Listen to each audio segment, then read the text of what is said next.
ಹೇ ಸೀತಾರಾಮ್ ಪ್ರಿಯ ವೀಕ್ಷಕರೇ ನಮಸ್ಕಾರ. ನಾನು ಗೋಕಾಕ್ ಪರಿಸರದ ಜಾನಪದ ರಂಗಭೂಮಿ ಕಲಾವಿದ ಸಾಹಿತಿ ಈಶ್ವರಚಂದ್ರ ಬೆಟಗೇರಿ. ನಾನು ಬರೆದಂಥ ಈ ಶ್ರೀ ಕೃಷ್ಣ ಪಾರಿಜಾತ ರಂಗಪ್ರಯೋಗವನ್ನು ವಾಚನ ಮಾಡ್ತಾ ಬಂದಿದ್ದೀನಿ. ಕೃಷ್ಣ ಪರಮಾತ್ಮ ಸತ್ಯಭಾಮೆಗೆ ಸೂಕ್ಷ್ಮವಾಗಿರ್ತಕ್ಕಂಥ ಅಹಂಕಾರವನ್ನು ನಾಶ ಮಾಡೋದಕ್ಕಾಗಿ ಆತನ ತನ್ನ ಅವತಾರಗಳ ಪರಿಕಲ್ಪನೆಯನ್ನು ಕೊಡ್ತಾ ಲೋಕೋದ್ಧಾರಕ್ಕಾಗಿ ತಾನು ಎಲ್ಲರನ್ನ ಪರಿತ್ರಾಣಾಯ ಸಾಧೂನಾಂ ವಿನಾಶಾಯ ಚ ದುಷ್ಕೃತಾಂ ಧರ್ಮ ಸಂಸ್ಥಾಪನಾರ್ಥಾಯ ಸಂಭವಾಮಿ ಯುಗೆ ಯುಗೆ ಅನ್ನೋ ಹಾಗೆ ನಾನು ಲೋಕವನ್ನು ಉದ್ಧಾರ ಮಾಡುವುದಕ್ಕಾಗಿ ಈ ನರರು ಸುರರು ದಾನವರು ಯಾರನ್ನೇ ಆಗಲಿ ಯಾರು ನನ್ನನ್ನು ಅತ್ಯಂತ ಪ್ರೀತಿಯಿಂದ ಅರ್ಥನಾದದಿಂದ ಕರೀತಾರೋ ಅವರನ್ನು ನಾನು ಕಾಯಬೇಕಾಗ್ತದೆ. ಅದರಂತೆ ದೇವೇಂದ್ರನ ಒಂದು ಅರ್ಥನಾದವನ್ನು ಕೇಳಿ ನಾನು ಆತನಿಗೆ ಕಂಟಕವಾಗಿದ್ದಂಥ ಪ್ರಾಗ್ಜ್ಯೋತಿಪುರ ಹರ್ಷ ಅಂದರೆ ಪ್ರಾಗ್ಜ್ಯೋತಿಪುರ ಅನ್ನುವಂಥ ಒಂದು ಕ್ಷೇತ್ರಕ್ಕೆ ಹರ್ಷಣ ಅಂತ ನರಕಾಸುರ ದೈತ್ಯ ಪ್ರಬಲನಾಗಿದ್ದ ಆತ ದೇವೇಂದ್ರನ ಕಂಟಕನಾಗಿ ತನ್ನ ಅಸುರಿ ಪ್ರಯತ್ನೆಯನ್ನು ಮಾಡಿ ಆತನು ಸ್ವರ್ಗದಲ್ಲಿ ಆತ ಕಿರುಕುಳವನ್ನು ಕೊಡ್ತಾಯಿದ್ದ.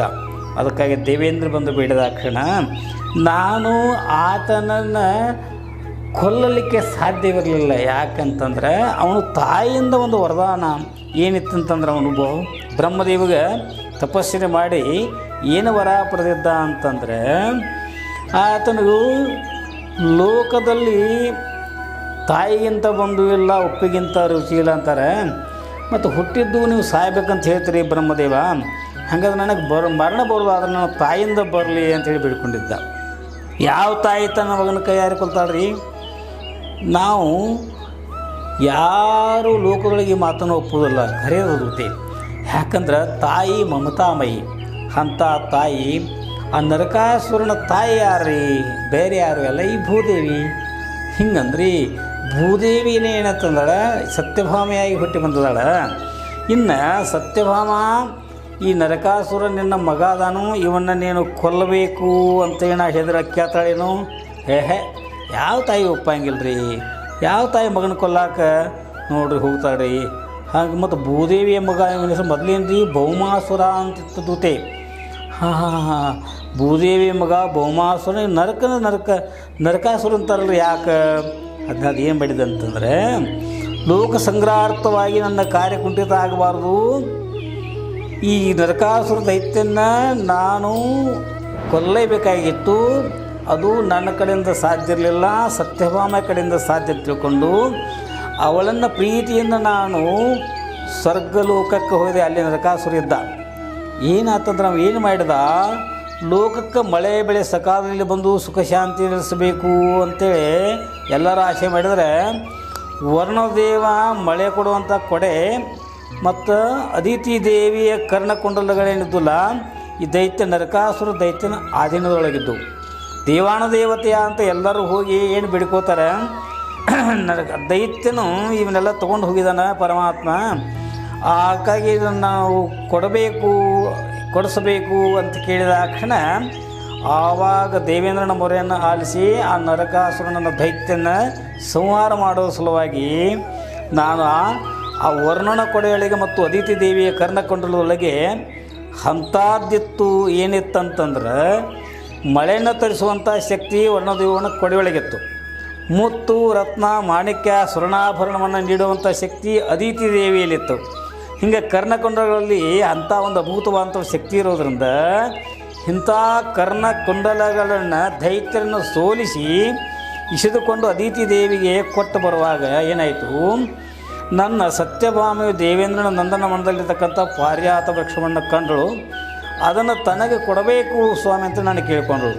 ಮುಂದೆ ನರಕಾಸುರ ದೈತ್ಯನ ಹೆಂಗೆ ಕೊಂದ್ರಿ? ನಾನು ನರಕಾಸುರ ದೈತ್ಯನ ಕೈಯಲ್ಲಿ ಸಿಕ್ಕಂತೆ ಅಂತ ಕಂಡ್ರು ಸಹಿತ ಆವಾಗ ನನ್ನ ಮೇಲಿನ ಒಂದು ಪ್ರೀತಿಯಿಂದಾಗಿ ಭೂದೇವಿಯ ಅಂತ ಸತ್ಯಭಾಮಗೆ ಸಿಟ್ಟು ಬಂದು ನರಕಾಸುರ ದೈತ್ಯನನ್ನು ಸಂಹರಿಸಿದರು. ಹಿಂಗೇನ್ರಿ? ಅಂತೂ ನೀವು ಹೆಂಡತಿ ಮೇಲೂ ಭಾಳ ಮಾಯ ಇದ್ರಿ, ಅವ್ರ ಕಡೆಯಿಂದ ಬರೋಬ್ಬರಿ ಕೆಲಸನ ಮಾಡಿಸ್ಕೊತೀರಿ. ಮುಂದೆ ಅವ್ರು ಪಾರಿಜಾತ ಹೂ ಬಿಡಿದ್ರೆ ಆ ಗಿಡನ ತಂದು ನಂದನ ಒಂದಾಗಿದ್ದ ಗಿಡ ತಂದು ಇದು ಕೊಟ್ರಿ ಅಂದ್ರೆ ಅವ್ರಿಗೆ ದೂತೆ. ಹೆರವರ ತೋಟದಲ್ಲಿ ಹೂವನ್ನು ನೋಡಿ ಆನಂದಿಸಬೇಕೇ ವಿನಃ ಅದನ್ನು ಕಿತ್ತುಕೊಳ್ಳಲಿಕ್ಕೆ ಹೋಗಬಾರದು. ಸತ್ಯಭಾಮಗೆ ನಾನು ಹೇಳಿಸಿದೆ, ಯಾಕಂದ್ರೆ ನಮ್ಮದಲ್ಲದು ದೇವೇಂದ್ರನ ನಂದನ ಮಂದಲ್ಲಿ ಇರ್ತಕ್ಕಂಥ ಅವಂದದ ಅವನು ಕೇಳಬೇಕಾದ್ರೆ ತಗೊಳ್ಳೋ ಒಂದು ಕ್ಷಣ ಸತ್ಯಭಾಮಿಗಳು ಮೊದಲೇ ಹಠಮಾರಿ, ಸ್ವಾಮಿ ಅದು ಏನೇ ಆಗಲಿ ನನಗೆ ಬೇಕು, ನನಗೆ ಇಸ್ಕೊಡ್ಬೇಕು, ದೇವೇಂದ್ರ ಜೋಡಿಬೇಕಾದ್ರೆ ನೀವು ಯುದ್ಧ ಮಾಡಿರೋದು. ಆವಾಗ ಅನಿವಾರ್ಯವಾಗಿ ಏನಾಯಿತು ತೇ, ಸತ್ಯಭಾಮಿಯ ಮಾತಾಡಿದ್ರೆ ದೇವೇಂದ್ರಗೆ ನನಗೆ ಯುದ್ಧ ಆಯಿತು. ಹೆಂಡತಿಯ ಮಾತನ್ನು ಕೇಳೋದು ಯಾರ್ದಾರ್ದುತೆ? ಧರ್ಮ ಸಮ್ಮತವಾಗಿ ಇಂದ್ರನನ್ನು ಸೋಲಿಸಿದಾಗ ಪಾರಿಜಾತ ವೃಕ್ಷ ನನ್ನ ವಶ ಆಯಿತು. ಜಯಶಾಲಿ ಆದಮೇಲೆ ಅದನ್ನು ಉಡುಗೊರೆಯಾಗಿ ದೇವೇಂದ್ರನ ನನಗೆ ಕೊಟ್ಟ. ನಂತರ ಅದನ್ನು ನಾನು ಸತ್ಯಭಾಮಿ ಕೊಟ್ಟೇನಿ. ಹಂಗಾದ್ರೆ ನೀವಿಬ್ಬರು ಗಂಡ ಹೆಂಡತಿ ಕೂಡಿ ಪಾರಿಜಾತ ಕಿತ್ಕೊಂಡು ಹೆಗಲ ಮೇಲೆ ಇಟ್ಕೊಂಡು ಬಂದ್ರೇನ್ರಿ? ಅಲ್ಲದೂತೆ, ನೋಡು ನಾನ್ಯಾಕೆ ಗಿಡ ಹೊರಬೇಕು, ಮತ್ತು ಯಾರು ಹೋದ್ರಿ? ನನ್ನ ಆಪ್ತ ಸೇವಕನ ಅಂತ ಗರುಡದೇವ ನಾನು ಆದೇಶ ಮಾಡಿದ ಕೂಡಲೇ ಇಂದ್ರನ ಅಪ್ಪಣೆಯನ್ನು ಪಡೆದುಕೊಂಡು ನನ್ನ ಬರ್ತಕ್ಕಂಥ ಪಾರಿಜಾತ ವೃಕ್ಷವನ್ನು ತೊಗೊಂಡು ಬಂದು ಅತೀತೆ. ಪಾರಿಜಾತ ವೃಕ್ಷ ಇಂದ್ರ ತೆಗೆದು ಅಲ್ಲಿಟ್ಟಿದ್ದ, ಅದನ್ನು ತೊಗೊಂಬಂದು ನೀವು ಎಲ್ಲಿಟ್ಟಿದ್ರಿ, ಏನು ಮಾಡಿದ್ರಿ ಸ್ವಾಮಿ?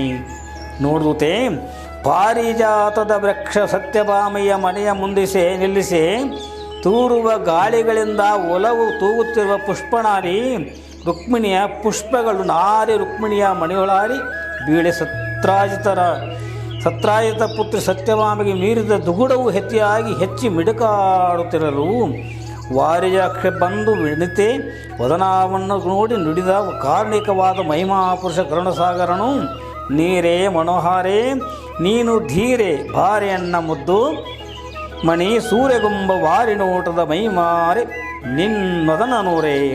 ಹೇಳಿದಂತೆ ಕೇಳಿ ನಿನ್ನ ಕೇಳಗೋದಗಿ ನರಕಾಸುರನ ಬೆಳಗೆಳೆದು ಬಿಂಕದಿಂದ ಅವನ ಮೇಲಿದ್ದ ಸುರಲೋಕ ಪಾಲನನ್ನು ಗೆದ್ದು ದಿವ್ಯ ಪಾರಿಜಾತ ಪುಷ್ಪವನ್ನು ತಂದು ಬಾಲೆ ಭಿನ್ನಾಣನದಿ ನಿನ್ನ ಗ್ರಹದೊಳಟ್ಟೆಂಬ ಬನ್ನಣೆ ಯಾಕೆ? ಗಾಳಿಯಿಂದ ಪಾರಿಜಾತ ಗಾಳಿ ಪುಷ್ಪ ರುಕ್ಮಿಣಿಯ ಆಲಯದೊಳಗೆ ಬೀಳುತ್ತಿರಲು ಅರಿಯದೆ ನೀನು ಚಾಲವರಿತು ಬಿಡದಿ ಮಣದ ಚೆಲುವ ದಕ್ಕುವಾದೆ ರಮಣಿ.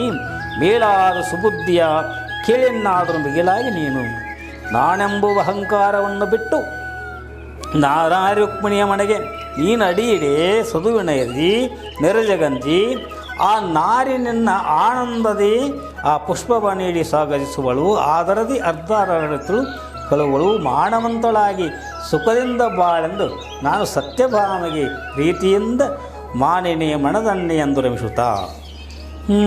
ಇಷ್ಟೆಲ್ಲ ಏನೇ ಹೇಳ್ರಿ ಸ್ವಾಮಿ, ಇಷ್ಟೆಲ್ಲ ಆಗಿರ್ಬೇಕಲ್ಲ, ಪಾರಿಜಾತ ಗಿಡಕ್ಕೂ ಭಾಳ ಹಳೆದಾಗಿರ್ಬೇಕಲ್ರಿ. ಈಗ ಮುದುಕಾಗೈತಲ್ಲ ಗಿಡ. ವಯಸ್ಸು ಹೋದ ಮೇಲೆ ಮನುಷ್ಯ ಮುದುಕಾಗುವಂತೆ ವೃಕ್ಷ ಹಳೇದಾಗುವುದು ಸಹಜದ. ಅದನ್ನೇನೋ ವಿಚಾರ ಮಾಡಿ ನೋಡು. ಪರಮಾತ್ಮ ನೀನು ನೆಟ್ಟ ಸತ್ಯಭಾಮ ತಾಯಿ ಉದ್ಯಾನದೊಳಗಿನ ಪಾರಿಜಾತ ಗಿಡ ಎಷ್ಟು ದಿವಸದ್ದಿತ್ರಿ? ಒಳ್ಳೆಯ ಪ್ರಶ್ನೆ ಇರುತ್ತೆ.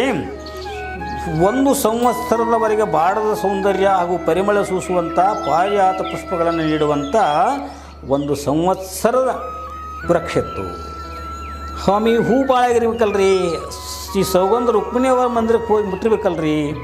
ತೂತೆ ಪಾರಿಜಾತದ ಪರಿಮಳ ವಾಸನೆ ಅಷ್ಟೇ ಎಲ್ಲ ಕಡೆ ಹೋಗಿದ್ದು ಅಷ್ಟೇ. ಮತ್ತು ರುಕ್ಮಿಣಿಯ ಮಂದಿರಕ್ಕೆ ಹೋದಿರ್ತದನು.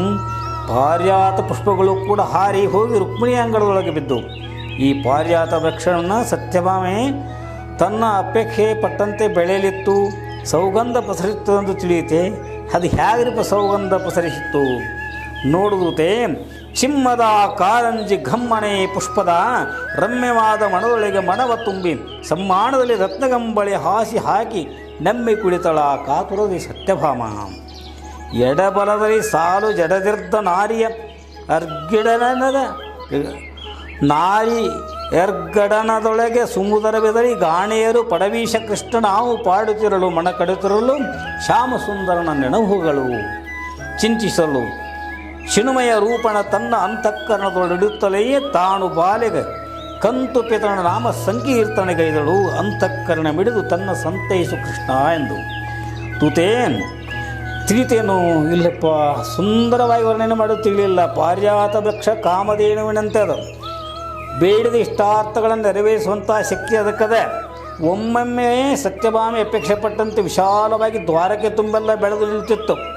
ಅವಳು ಪುಟ್ಟದಾಗಿ ತೋರಲೆಂದು ಆಸೆ ಪಟ್ಟರೆ ಮರುಕ್ಷಣದಲ್ಲಿ ಚಿಕ್ಕದಾಗಿಯೂ ಅದು ಹೆಬ್ಬರಣ ಗಾತ್ರದಲ್ಲಿ ಕಾಣಿಸುತ್ತಿತ್ತು. ಈ ಕಾರಣದಿಂದಾಗಿ ಪಾರಿಜಾತಕ್ಕೆ ಬಹಳ ಮಹತ್ವದ. ಅದು ಕೂಡ 14 ರತ್ನಗಳಲ್ಲಿ ಒಂದದೂತೆ.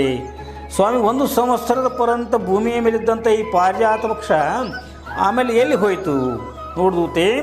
ಯಾವುದೇ ಒಂದು ವಸ್ತುವನ್ನು ಇತರರಿಂದ ಎರವಲಾಗಿ ಪಡೆದ ನಂತರ ಮಾತ್ರ ತಿರುಗಿ ನಾವು ಕೊಡಬೇಕು. ಯಾರ ಕಡೆಯಿಂದ ಕಡ್ನ ಎಸ್ಕೊಂಡು ಮಾತ್ರ ತಿರುಗಿ ಹೆಂಗೆ ಕೊಡ್ತೀವಿ, ಹಾಗೆ ಮರಳಿ ಅವರಿಗೆ ತಿರುಗಿಸೋ ಧರ್ಮದ ಕರೆದ ಬಿಡ್ರಿ.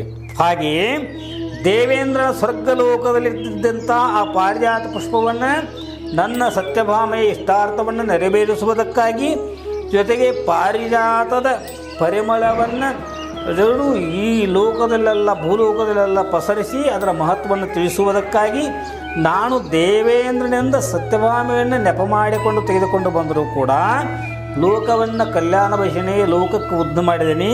ಅದರಿಂದಾಗಿ ಪಾರಿಜಾತದ ಒಂದು ಪರಿಮಳ ಎಲ್ಲೆಡೆ ಬಿಸುವಂತೆ. ಪಾರಿಜಾತ ಅಂದರೆ ಏನು, ಪಾರಿಜಾತದಿಂದ ಸ್ವರೂಪ ಜ್ಞಾನವನ್ನು ಮಾಡಿಕೊಟ್ಟಿದೆ.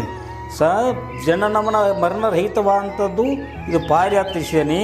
ಅದಕ್ಕಾಗಿ ಯಾವ ರೀತಿಯಾಗಿ ನಾನು ಆ ಪ್ರೀತಿಯಿಂದ ಪಾರಿಜಾತ ಪುಷ್ಪವನ್ನು ತಂದಿದ್ದೆನೋ ಅದೇ ರೀತಿಯಾಗಿ ಕೃತಜ್ಞತೆಯಿಂದ ಆ ಪಾರಿಜಾತ ಪುಷ್ಪವನ್ನು ನಾನು ದೇವೇಂದ್ರನಿಗೆ ತಿರುಗಿ ಮರಿಗೆ ಕೊಟ್ಟು ಬಂದೇನೆ. ಪ್ರೀತಿ ಅಂತೂತಿ ಧನ್ಯ ಪರಮಾತ್ಮ ಧನ್ಯ.